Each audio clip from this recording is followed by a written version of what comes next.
के राहतल छीन लेतिया दुनिया जहान से आगे सोना दुनिया जहान से जोड़ी है बनावल भगवान के दोसना है इंसान के आगे सोना दोसना है इंसान के जोड़ी है बनावल भगवान के दोसना है इंसान के आगे सोना दोसना है इंसान के।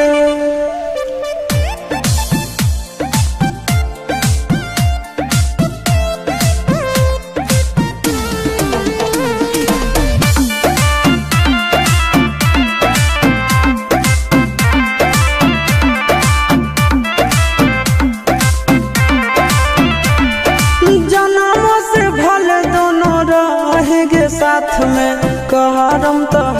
कभी विधाते के हाथ में आगे जन्मों से भले दोनों रहेंगे साथ में करम तो कभी विधाते के हाथ में कन्हैया से मिल जाते हमारा तो मंगल तियल कान के है आगे सोना मंगल तियल कान के जोड़ी है बनावल भगवान के दोसना है इंसान के है आगे सोना दोसना है भगवान के जोड़ी है बनावल भगवान के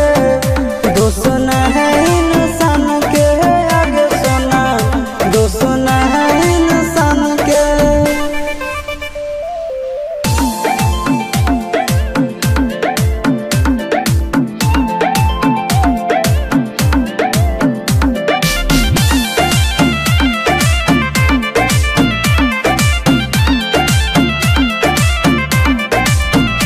आगे तोर नहीं कसूर नहीं हमर कसूर गे दोनों के कैला का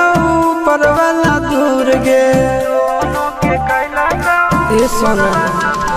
आगे तोर नहीं